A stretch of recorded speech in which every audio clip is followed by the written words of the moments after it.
Hello YouTube. Bane666 here. Welcome to Propaganda of Toxic Feminism, the series in which I expose and debunk falsehoods, misconceptions, and outright lies spread about the men's rights movement. So let's get stuck into it.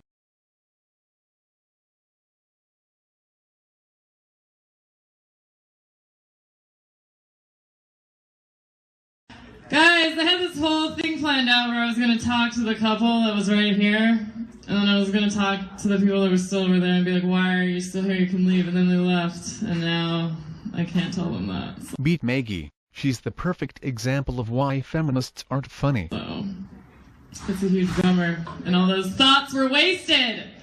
Guys! The universe has given me a beautiful gift, yes. I got to meet a men's rights activist in real life. Whoa! They're real! Wow, listen to that crowd go wild. I thought they were just like on the internet, like keyboard cat, but no. They walk the earth. This shit is that bad. Oh, I was so fucking glad though. It was great. If you guys don't know what men's rights activism is, I will explain it for you. Men's rights activism is like how at the end of every episode of Scooby-Doo, they catch the guy in the mask and they're like, okay, here's the bad guy who did the bad stuff. Let's take off his mask, find out who it is. Oh, it's like the gardener or whoever. For men's rights activism, at the end of the episode of Scooby-Doo, they're like, oh, whose fault is it that Larry is not getting any dates? And they take off the mask, and it's feminism! It's feminism every single time. Larry's not getting any dates? Okay, so clearly she is doing one of two things here. Either she is confusing us with the pickup artists, or she is attempting to use shaming language to dismiss us. You know, the same old shit we see in online article after online article, where the so-called journalist tries to paint us all as dateless lonely losers so as to dismiss actual issues, instead of actually talking about the issues. It's a common tactic of feminism to attack the person making the argument, or at least a straw man of that person, instead of addressing the actual argument made. As for men's rights activists blaming everything on feminism, well, no we don't. For example, male circumcision wasn't invented by feminists, and many actually speak out against it. That's not to say that there aren't issues caused by feminism that we speak out against, obviously there are many. But the problem is, even those issues that are not caused directly by feminism, are often made worse by feminism, as feminists oppose us from actually addressing those issues, which we will see an example of in a moment. Next. Literally for everything that has ever happened that's bad in the world. Charleston shootings, fucking, I don't know, diphtheria. The irony here is incredible. Because gender feminism is based on blaming men for everything. If a man does something wrong, well, clearly it's because he's a man, and toxic masculinity, and then obviously all men everywhere, throughout history, including those yet to be born, are to blame, because you know, men as a group are just one huge blob of testosterone-fueled evil or some such bullshit. Yet if a female does the exact same crime, somehow she isn't innocent, and clearly it's the fault of all men everywhere, throughout history, including those yet to be born, because you know, men as a group are just one huge blob of testosterone-fueled evil or some such bullshit. To use her Scooby-Doo analogy from before, the feminist version of the world is, the person under the mask is always male, and if by some fluke it turns out to be a woman under the mask, then it's still the fault of some male somewhere. Unfortunately, Maggie the feminist is not only incredibly unfunny, but also incapable of seeing her own hypocrisy. But she does get worse. Next. All of those things were feminism. Guess what? I happen to be an ardent feminist! Ooh! That would account for her lack of humor. Do you tell by my quirky girl attitude? You should know that if you are friends with me on Facebook, because 10 out of 10 posts of mine include the words rape culture. That's how you know. So I got to meet this guy, and how did this happen, you might ask? It's because worlds collided. Sometimes when worlds collide, it's bad, like Armageddon. Sometimes it's real, real good, like fusion food and mixed-race babies. I love it. What happened was I go to this organic hipster coffee shop every day. And next to this organic hipster coffee shop, they have placed a CrossFit station. And guess what? Those things don't mix! Nope. So I was in my organic coffee shop, and I see this super yoked dude. He's wearing a sleeveless Krav Maga shirt, and he's talking to the happy stoner barista, who I'm sure has heard many theories in his life and remembers none of them. And he's talking up this guy, just like, oh, yeah, they say they're an oppressed minority, but like, men's suicide rates, and blah, blah, blah, blah, blah. And guess what? Since I'm a feminist, I am especially attuned to snap to attention when I hear the phrase men's suicide rates. And I'm just like wondering too, like, why did you bring your shit here, dude? Can you like not look around that this is like not your crowd? Everyone in this organic coffee shop is like writing a screenplay about how they were bullied. Like, this is not your jammy. And so after I hear men's suicide rates, I look at him and I'm like, oh my God, are you a men's rights activist? Just like how I'd ask someone. Oh, so there are men's rights issues apart from Larry not getting a date? We'll chalk that earlier comment up to using a straw man to dismiss issues. Because clearly she is aware of actual men's rights issues. Of course, the other comment she made earlier was that men's rights activists blame feminism for everything. So I guess it's only fair to ask, is feminism to blame for male suicide, and do men's rights activists blame feminism for it? To answer the first question, no, feminism is not to blame for male suicide. Although there are undoubtedly individual cases where feminism has contributed to male suicide, after all growing up being told you are defective because you are male, and that masculinity is inherently evil, is going to have a negative effect on your mental state, but despite that, the simple truth is, if feminism never existed, there would still be male suicide. This is a societal-wide issue, and not one specific to feminism and its influence. Although you could argue that constantly associating males and masculinity with negativity in modern Western culture might have increased numbers significantly, but I have no idea how you would try to prove this, or even quantify it. So what about the second question, do men's rights activists blame feminism for male suicide? Well, the answer is, not exactly, but feminism is most definitely part of the problem, as whenever we try to discuss the topic of male suicide, we are routinely dismissed, or even shut down completely. I mean, who can forget this footage from a couple of years ago? You're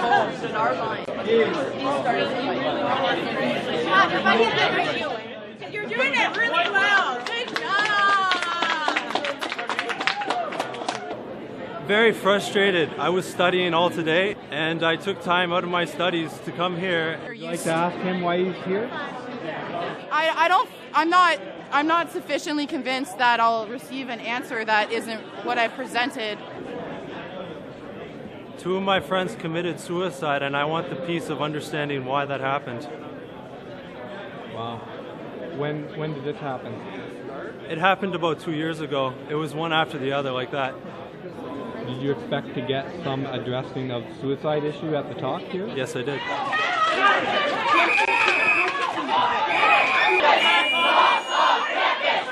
This is what men's rights look like! This is what men's rights look like! And of course this isn't the only example of feminists shutting down the discussion of male suicide. Just last episode in this series I discussed a young male at a university in the UK, who wanted to create a university society for men's issues, after a close friend of his committed suicide. He was told he could only discuss these issues within a feminist group, a group by the way that is set up to only deal with female issues.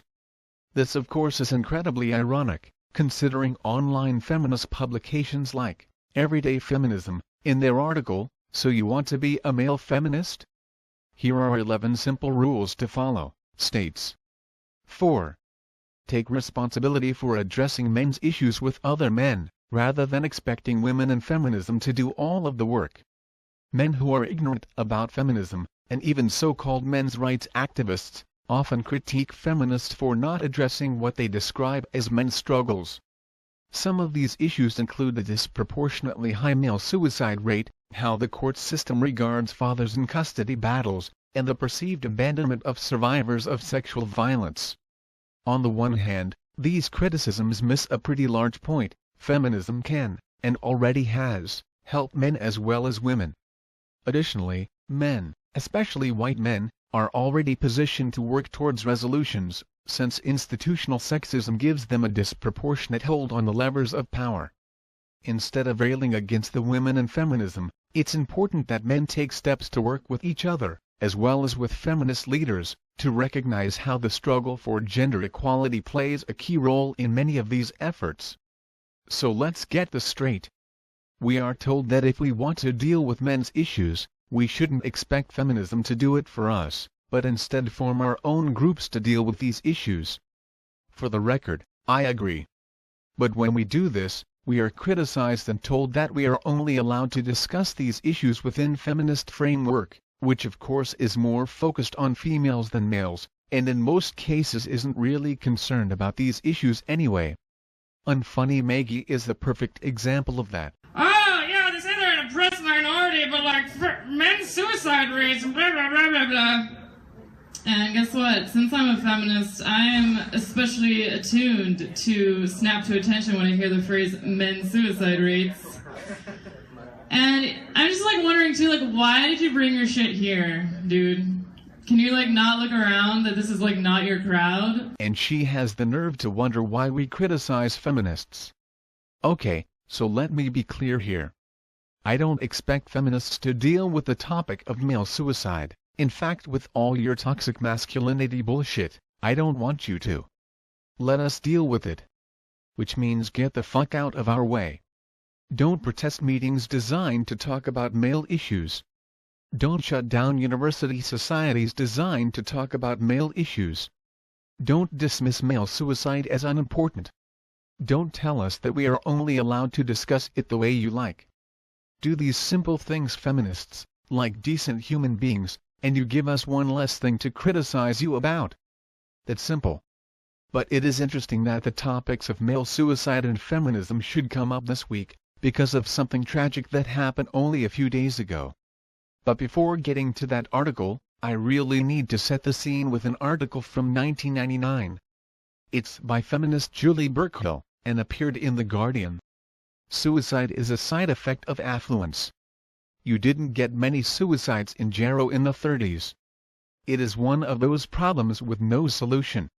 She starts her article off with, "Was I the only person cynical enough to think that a good catchline for the recently launched football initiative against young male suicide might have been, 'Don't take it out on yourselves, lads, punch a woman'?"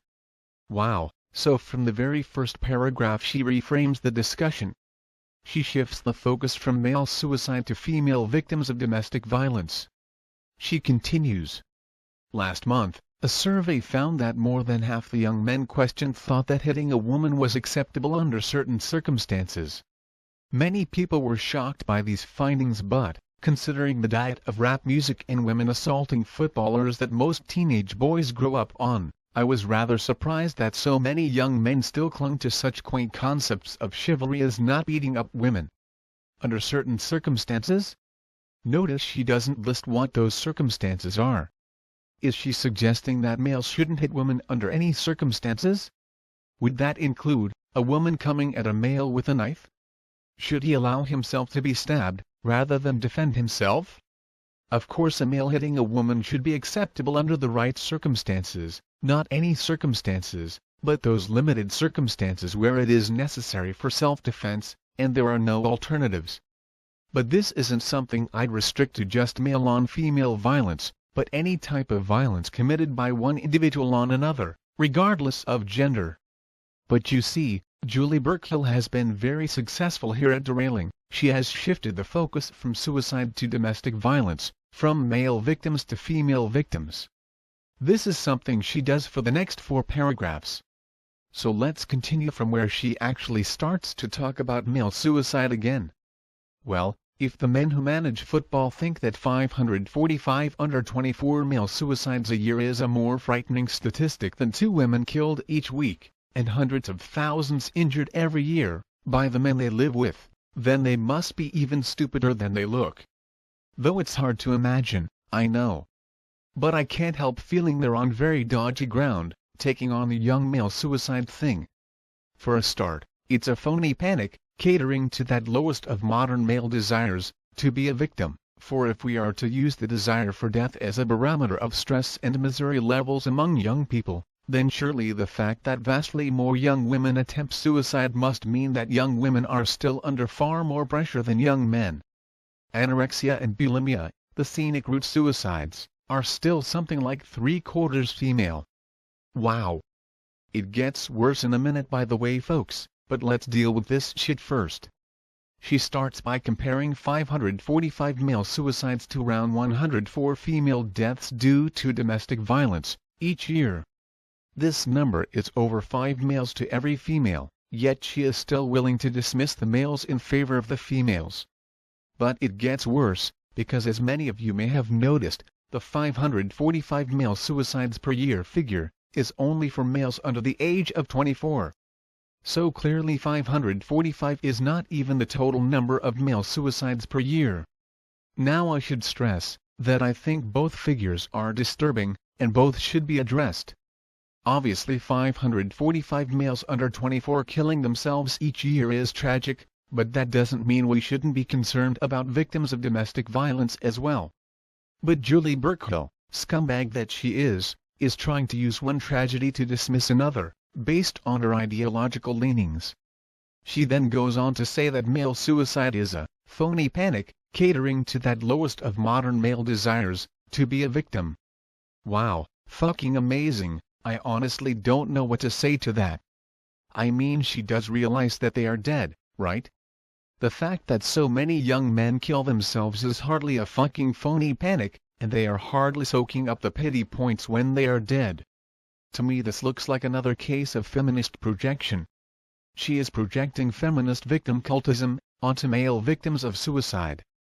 And then there is the claim that females attempt suicide 3 times more often than males. Even if this were true, it wouldn't change the fact that 4 times as many males are dying. This seems to always be the response from feminists whenever male suicide is brought up. As if someone attempting suicide is the same thing as someone who's actually done it, and is somehow a reason to dismiss male victims of suicide. But I guess we should ask the question, is this even true? Considering statistics that are often used by feminists are dodgy or selectively quoted, can we even trust the often cited, females are 3 times more likely to attempt, line? Well, let's find out. Let's have a look at the facts and figures page from the American Foundation for Suicide Prevention. Under the topic of suicide attempts it reads, no complete count is kept of suicide attempts in the U.S. However, the CDC gathers data each year from hospitals on non-fatal injuries resulting from self-harm behavior. In 2013, the most recent year for which data is available, 494,169 people visited a hospital for injuries due to self-harm behavior, suggesting that approximately 12 people harmed themselves, not necessarily intending to take their lives, for every reported death by suicide. Together, those harming themselves made an estimated total of more than 650,000 hospital visits related to injuries sustained in one or more separate incidents of self-harm behavior. Because of the way these data are collected, we are not able to distinguish intentional suicide attempts from non-intentional self-harm behaviors. But we know that many suicide attempts go unreported or untreated, and surveys suggest that at least 1 million people in the U.S. each year engage in intentionally inflicted self-harm. As with suicide deaths, rates of attempted suicide vary considerably among demographic groups. While males are 4 times more likely than females to die by suicide, females attempt suicide 3 times as often as males. The ratio of suicide attempts to suicide death in youth is estimated to be about 25:1, compared to about 4:1 in the elderly. So it's safe to say, From these statistics, that 3 times as many females injure themselves with self-harm behaviors. But what exactly are self-harm behaviors? I found a good description on the Headspace website. People who engage in self-harm deliberately hurt their bodies. The term self-harm, also referred to as deliberate self-injury or parasuicide, refers to a range of behaviors, not a mental disorder or illness. The most common methods of self-harm among young people are cutting and deliberately overdosing on medication, self-poisoning. Other methods include burning the body, pinching or scratching oneself, hitting or banging body parts, hanging, and interfering with wound healing. In many cases self-harm is not intended to be fatal, but should still be taken seriously. While it might seem counterintuitive, in many cases, people use self-harm as a coping mechanism to continue to live rather than end their life. For many young people, the function of self-harm is a way to alleviate intense emotional pain or distress, or overwhelming negative feelings, thoughts, or memories. Other reasons include self-punishment, to end experiences of dissociation or numbness, or as a way to show others how bad they feel. Many young people might try to hide their self-harming behavior, and only approximately 50% of young people who engage in self-harm seek help. Often, this is through informal sources such as friends and family, rather than professionals. So it's safe to say that not all self-harm behaviors are suicide attempts, and although these acts should be taken very seriously, as no doubt they are a serious issue, they in no way should be used to derail the much-needed conversation on male suicide. But back to Julie Burchill article from 1999. That young men succeed in suicide more often than girls isn't really the point. Indeed, the more callous among us would say that it was quite nice for young men finally to find something that they're better at than girls. Wow, how fucking low can you get? What a complete and utter scumbag. She continues. Then there is the uncomfortable fact that modern football, with the vast amounts of money and hero worship involved, is hardly a comfort to young men anxious about their ability to carve out a niche in the world. With the emphasis on winning at all costs and making it by the age of 25, millions of young men are faced every day with the proof that they just couldn't measure up to the one thing they really wanted to achieve. Football is all about emotional incontinence and blind devotion. It is as camp and overblown as a Bette Davis film, and hardly the best thing to dangle in front of young men who are already punch-drunk with hormones and hysteria. What does it feel like, waking up on a freezing morning to go to your minimum-wage job, and seeing those golden boys on the front of the tabloids earning £1,000 an hour and sleeping with beautiful young household faces? It's enough to make you suicidal. Punch-drunk with hormones and hysteria? Fucking unbelievable. Next. No one is in favor of suicide, but when we interfere with people's right to take their own lives, we are on very dangerous ground. The level of pain that must have been reached to make suicide an option must be unbelievable. Perhaps all it behoves any of us to do at that point is to make the death as comfortable as possible. Teenage suicide is like teenage sex. If you don't let them do it at home, they'll go out and do it somewhere nasty and dangerous. And suicide, like car theft, is a side effect of peace and affluence. You didn't get many suicides in Jarrow in the 30s, and until recently it was all but unknown in Northern Ireland. It really is one of those problems with no solution. Fucking hell, where do I start with this? Is she really suggesting that we should let teenagers commit suicide at home? Unfucking believable. Here's an idea, why don't we try to get them some psychological help instead? I know, crazy right? As for not getting many suicides in Jarrow in the 30s, I'm guessing you could probably say the same thing about rapes. After all, can we expect that accurate figures on either were kept? Or were they more likely to be covered up due to the shame associated with the act? But you may very well be wondering why I'm bringing this 16-year-old article, written by feminist monster, Julie Burchill, to your attention. After all, didn't I start off by saying, it is interesting that the topics of male suicide and feminism should come up this week, because of something tragic that happened only a few days ago. Well, tragically, Julie Burchill's own son committed suicide last week. Before returning to unfunny Maggie and her incoherent ramblings, let's look at one more paragraph from Julie Burchill's 1999 article. The last time I suggested that suicides should be left to get on with it, I received a small number of letters from people whose sons had killed themselves. All of them demanded an apology. I'd advise them this time to save their stamps because, you see, I don't care. Needless to say, I don't feel the slightest bit of sympathy for Julie Burchill, just for her son. Anyway, back to the unfunny chick. Activist? Just like how I'd ask someone, did you murder a baby? And he gets super flustered and is just like, oh, actually, like the terminology is really misleading. Basically, yes, I do have a Reddit account. And I was like, oh my god, do you like go on those forums and you like message teen girls telling them to kill themselves and stuff? Kind of ironic, don't you think, considering she was just criticizing him for talking about male suicide. It's also shifting the focus again, by turning someone talking about a serious issue into a stereotype of a victimizer. Next. And he was like, I don't know about that, I just like follow science and facts.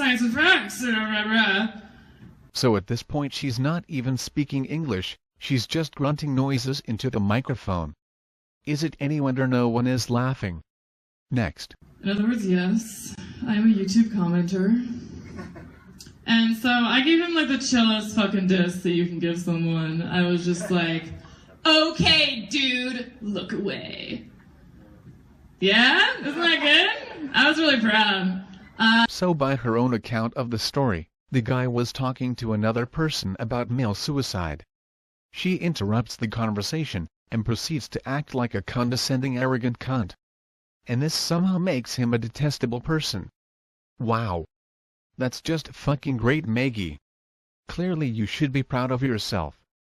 And this is meant to be funny. How exactly? Maybe her next routine could be about her screaming, patriarchy, at an old man for walking too slow down the street. You know, putting the oppressor back in his place. Or possibly something about her vagina. That's always a hit with feminist comedians. Not the audience, mind you, just with the feminist comedian herself. Next. In other words, like, fuck you, shitbag, you know you fucking piece of shit, you just that. And he just exploded into a pile of ash right before me. Victory was won for feminism. That never fucking happens, guys. That never happens. Nope. I don't get to say shit to catcallers, because they don't give a fuck. I'm like, you're a piece of shit. They're like, yes, I am. But here in this organic coffee shop, there's a social contract, all right? So I got to win. And I was crowned Queen Man-Hater of the Feminist Parade. I got to stand on the float and I got to blow kisses at everyone, and it was fucking awesome. Right? So go kick a men's rights activist if you see one. That's all I'm saying. Goodbye. Wow. She's got a big career ahead of her. Just not in comedy. Next.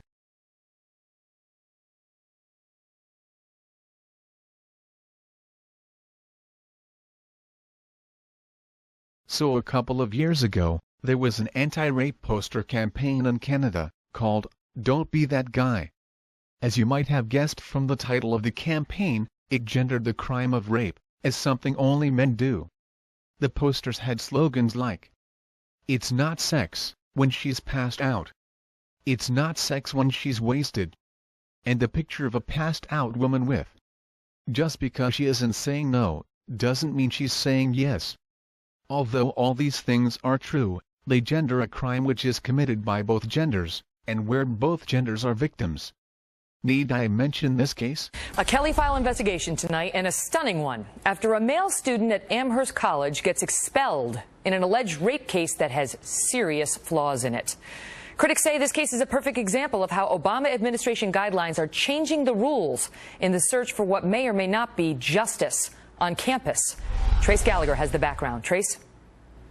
Megan, in 2012, after a night of drinking, a former student who is now using the anonymous name John Doe accompanied his girlfriend's roommate back to her dorm room, and while John Doe claimed he was blacked out, the accuser admitted performing a sex act on him. 21 months later, she accused him of sexual assault. The school said his account of being blacked out was credible, but still ruled against him and expelled him. John Doe then got a lawyer who discovered text messages that prove he did not initiate the sexual encounter, including a message the accuser sent to a girlfriend admitting she did something really stupid and said her roommate would never forgive her, writing, quote, "It's pretty obvious I wasn't an innocent bystander." She also acknowledged John Doe was intoxicated to the point of incoherence, telling her friend that he was, quote, "too drunk to make a good lie out of blank." The accuser told the college that after the sexual assault, she invited another male friend over because she felt alone and confused. Yet she had earlier texted the other male friend, writing, quoting again, "I mean, I have my room to myself this weekend if you wanted to come over and entertain me." She then admitted to a female friend she had sex with the second man after she had sex with John Doe. The texts were given to Amherst, but the school would not reopen the case. It's unclear why she waited 21 months to file the allegation, but in those nearly 2 years, the accuser lost most of her original friends, including her roommate, and the lawyer for John Doe says her new friends all happen to be victims' advocates. Amherst now says it's confident the process followed is consistent with federal requirements. Although it's unlikely that a female rapist is going to jump out of the bushes, wrestle a man to the ground, and rape him. Violent rape by strangers is not the only form of rape. In fact, feminists constantly tell us that is the least likely scenario to occur. Men can also be too drunk to consent, as in the story we just saw, or pressured into sex by a partner. Hecate Papadaki summed it up nicely in her article late last year. "When I was an undergraduate, a boyfriend told me he lost his virginity at 15 to a pair of 17-year-old twin sisters who raped him at a party. He didn't call it rape. Instead, he said, I didn't want it to happen. It felt bad.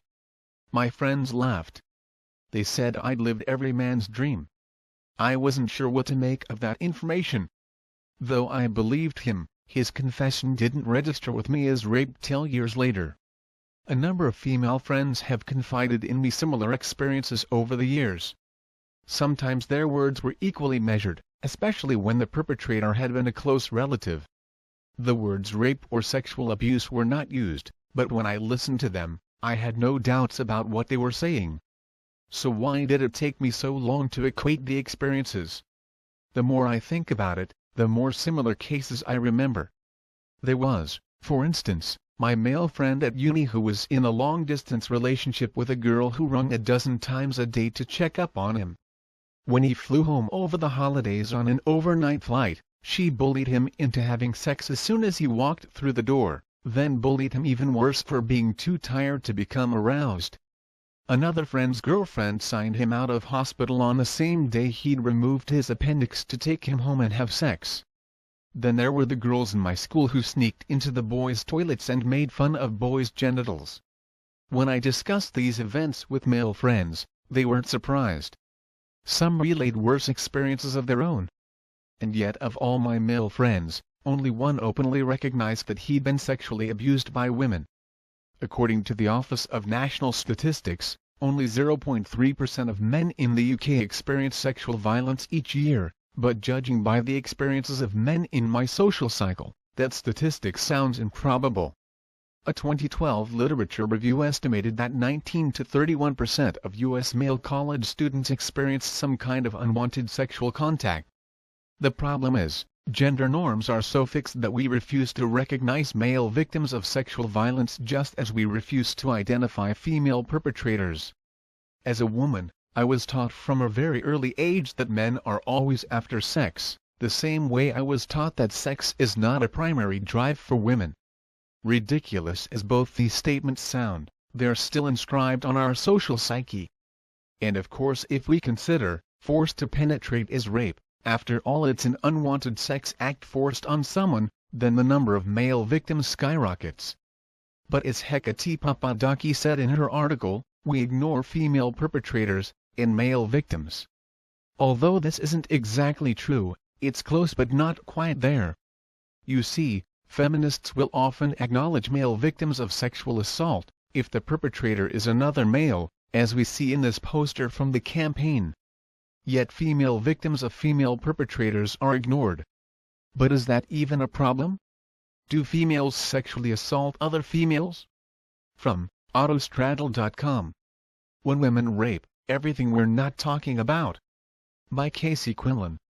Studies over the past 2 decades have explored the issue of female-on-female rape, with mixed results. The studies may be limited in that they don't always include bisexual women raped by women or straight women raped by women. Studies done in the 1980s and 1990s: Brandon Kidd, 1986, Sloan and Edmund, 1996, Duncan, 1990, Lai, Schilt, Bush, Montaigne and Reyes, 1991, Llewellyn, 1988, Renzetti, 1992, Wolfner Hogard and Grach, 1997, and Waterman, Dawson and Bologna, 1989, that focus on violence between women, excluding violence perpetrated by men, have found the number of women reporting violence from female partners ranging from 5% to 57% of their study population, with most studies finding rates over 30%, according to Lori Gershik, author of Woman-to-Woman Sexual Violence, Does She Call It Rape? There have been few studies that focus on lesbian sexual violence since then. If one looks at CDC statistics, lesbian violence would appear to be higher than heterosexual violence, but these numbers can be misleading. According to the CDC, 43% of lesbians have experienced rape, physical violence or stalking by an intimate partner, compared to 35% of heterosexual women according to 2010 CDC statistics. The number is even higher for bisexual women at 61%. However, the numbers relating to lesbians are flawed because they don't account for sexual violence experienced from an intimate partner before coming out. In order to get a better idea of intimate partner violence experienced by gay, bisexual or lesbian people, Naomi Goldberg and Elon Meyer of UCLA used a probability sample of California residents defined by mutually exclusive categories of sexual identity and behavior in men and women to provide population estimates of intimate partner violence. They tested risk factors for intimate partner violence like psychological distress and alcohol abuse to help explain sexual orientation disparities. The study found that all 3 groups of minority women, bisexual, lesbian and women who have had sex with women, had greater odds of experiencing lifetime and one-year intimate partner violence, but the difference was only significant for bisexual women. It is worth noting that bisexual women with greater prevalence of intimate partner violence had been battered or raped by a man 95% of the time. In San Francisco, 1 in 3 lesbians reported being sexually assaulted by another woman, whereas 1 in 5 women of the total U.S. population have reported being raped, according to 2005 California Coalition Against Sexual Assault and San Francisco Women Against Rape data. These numbers don't tell us anything about straight women raped by other women, however. And from Curve magazine, Lesbian-on-Lesbian Rape. From the article.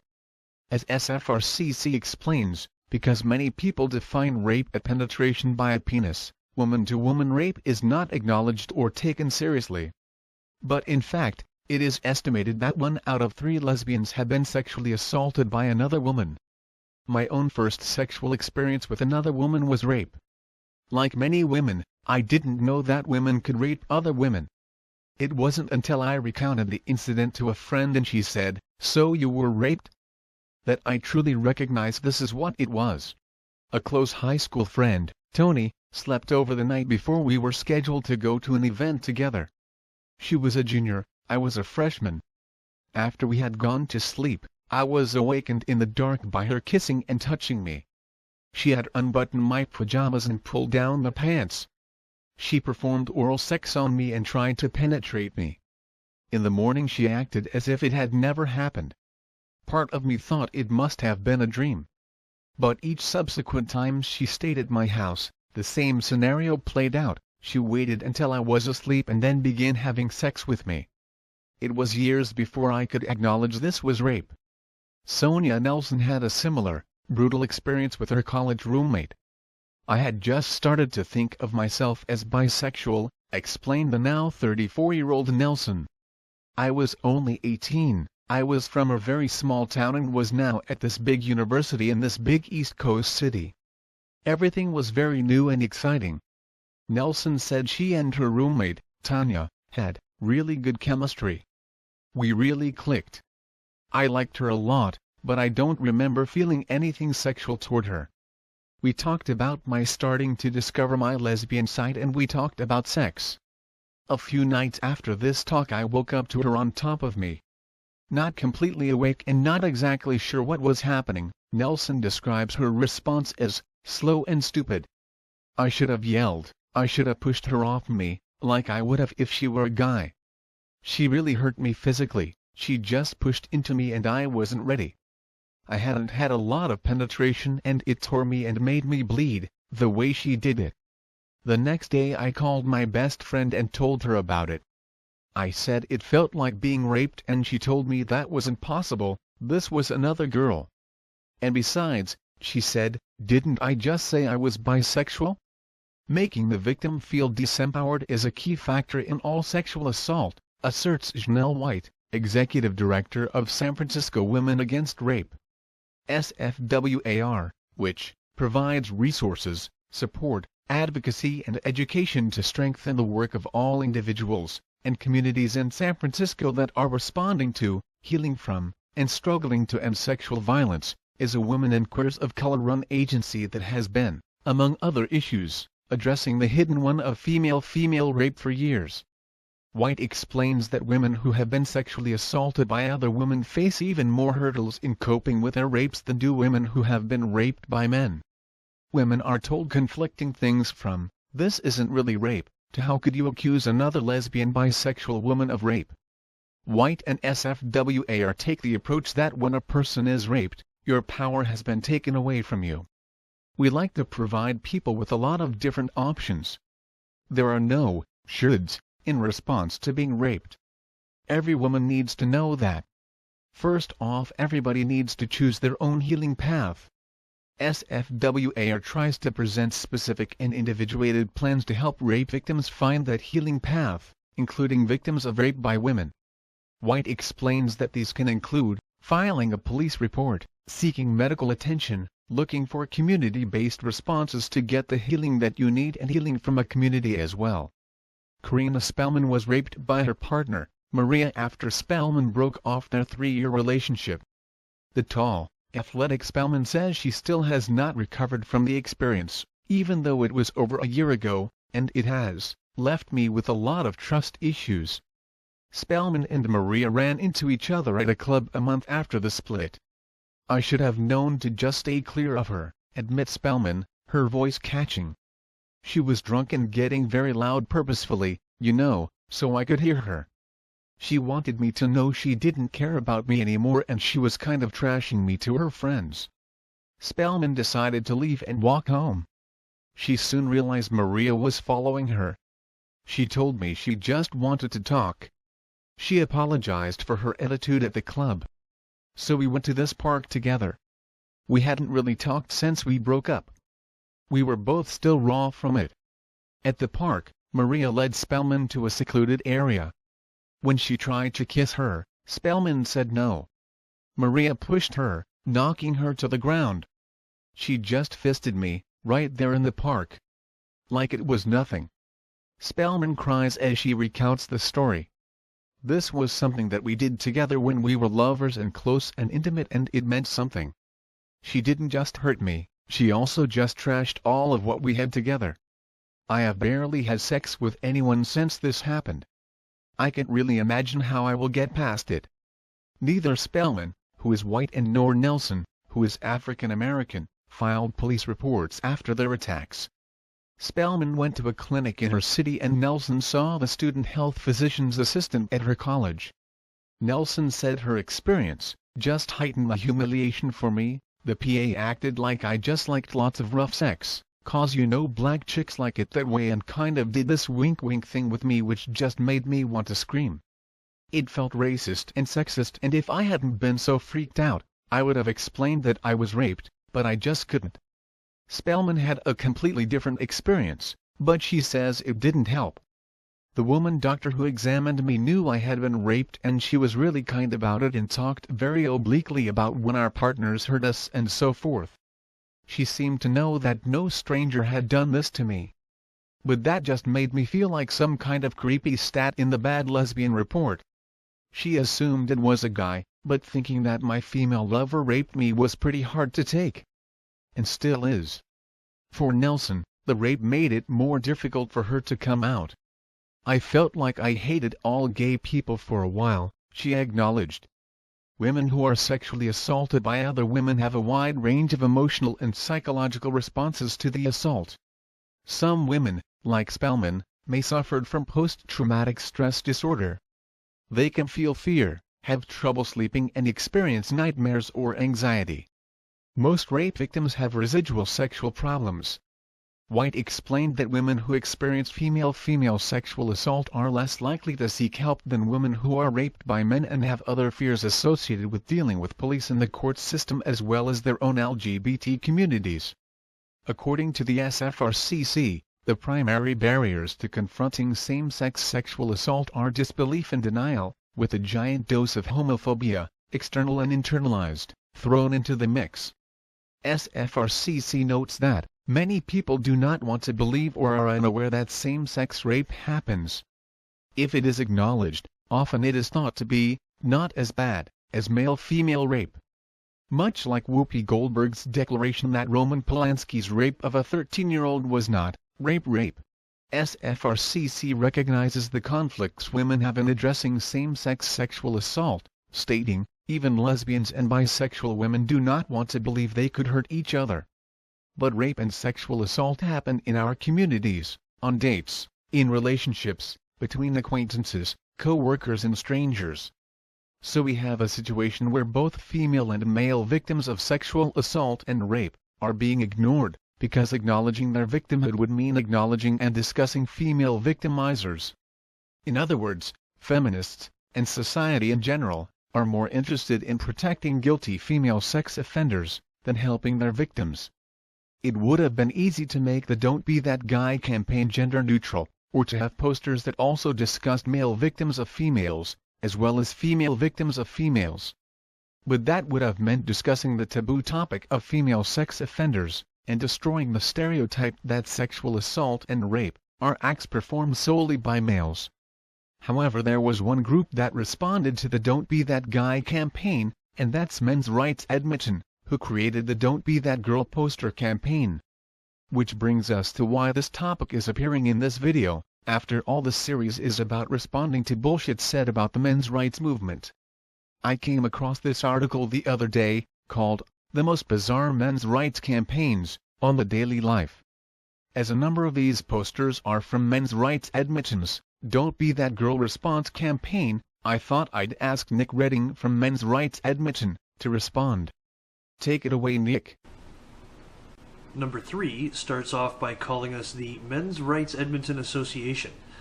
I've seen this kind of obfuscation of our name happen frequently enough that I'm beginning to think it's deliberate. The Edmonton Men's Rights Association, whatever. That Edmonton Men's thing, these people associated with the Edmonton's Men's Rights Organization or Association or whatever the heck it's called.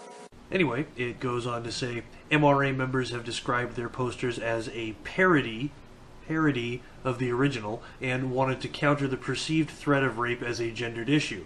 It must be really inconvenient for these dudes that men keep attacking women and making their campaigns looking even more ludicrous.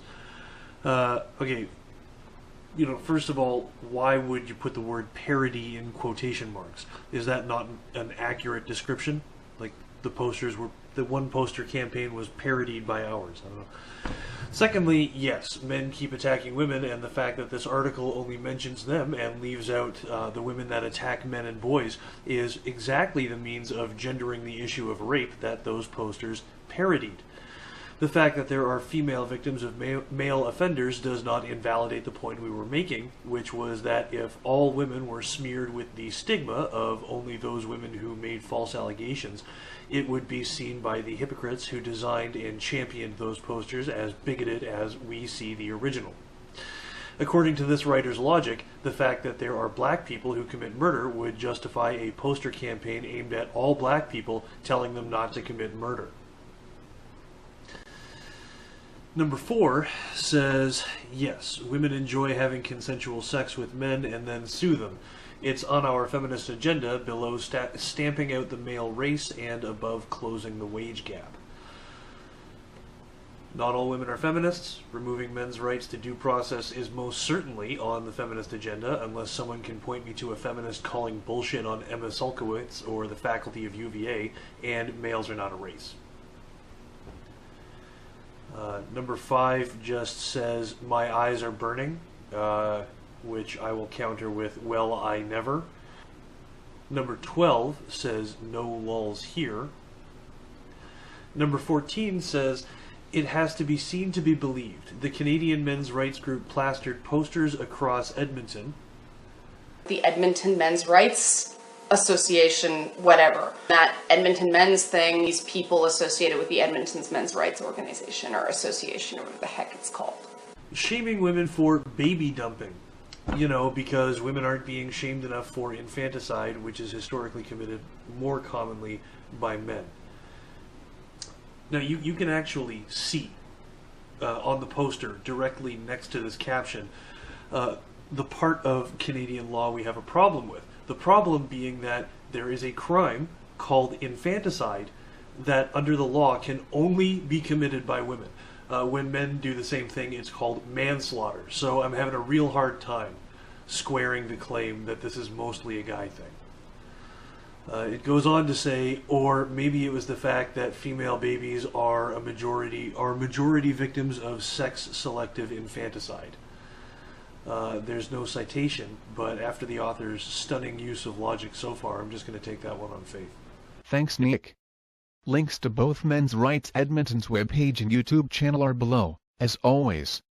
So we have a situation where we are being fed a narrative that rape is something exclusively done by males, and that the vast majority of the time, females are the victims. Of course, ignoring female-on-male rape, or female-on-female rape, and especially female pedophiles. Considering these forms of rape and sexual assault are generally disbelieved by the public and authorities, and considering that it seems that many of these female victimizers are under the impression that women cannot rape, even though they are forcing sex on another, wouldn't it make sense to have an awareness campaign that addressed this? Why are female sex offenders ignored, even at the expense of female victims?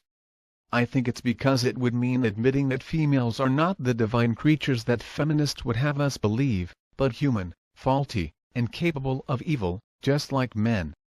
And if we dare admit that women are just like men, and capable of the same acts, then it destroys the narrative that everything that's wrong is caused by those evil men. Some people might begin to question the narrative that masculinity is toxic, and realize that these behaviors are negative aspects of human nature, and not gender-specific. But it would seem that preserving that narrative is even more important than female victims. I can understand feminists not caring about male victims, as it is a female-centric movement, but the fact that they are willing to ignore female victims speaks volumes. It screams loudly that their ideology is more important than those they claim to care about. And besides, I have to wonder if, Don't Be That Girl, or Men's Rights Edmonton's response campaign, had it featured a poster depicting lesbian rape, would they have been accused of being homophobic? I'm willing to bet the answer would be yes. If you actually care about victims of rape, and want to prevent rape, then you need to acknowledge all victims, and all victimizers, not just those that suit your ideology. Anyway folks, that's it for another episode, so until next time, always remember, don't drink the poison Kool-Aid.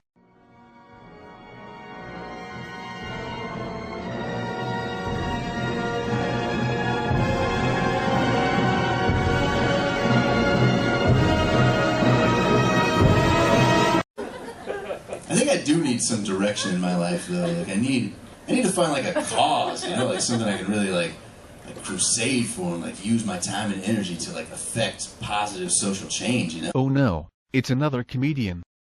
I hope this one's funnier than the last. And I was thinking about that the other day, and I found out there's something called the men's rights movement. And at first I was like, this is perfect. I'm a man, and I love rights. I can really get behind this thing. It sounds great. But like, I did a little research, and it turns out that men already have, like, all the rights. But like, I did a little research, and it turns out that men already have, like, all the rights. But like, I did a little research, and it turns out that men already have, like, all the rights. But like, I did a little research, and it turns out that men already have, like, all the rights. But like, I did a little research, and it turns out that men already have, like, all the rights.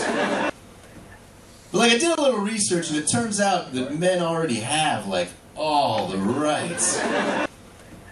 But like, I did a little research, and it turns out that men already have, like, all the rights. So, really no need for a movement.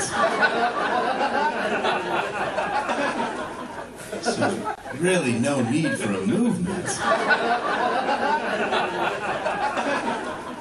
So, really no need for a movement.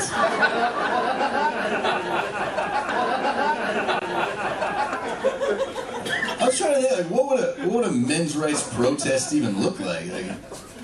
Just picture a bunch of guys standing in front of City Hall and just high-fiving each other. Holding up picket signs, but the picket signs just say, like, sweet. Like, big letters and, like, a jaunty font. Just, like, protest chants, but the chants are just like, this is going really well.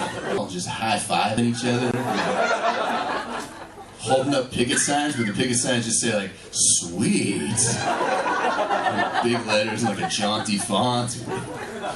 Just, like, protest chants, but the chants are just like, this is going really well for us currently. Better than it has for any other demographic group. Better than it has for any other demographic group. Better than it has for any other demographic group. Better than it has for any other demographic group. Better than it has for any other demographic group. Better than it has for any other demographic group. Better than it has for any other demographic group. Better than it has for any other demographic group. Better than it has for any other demographic group.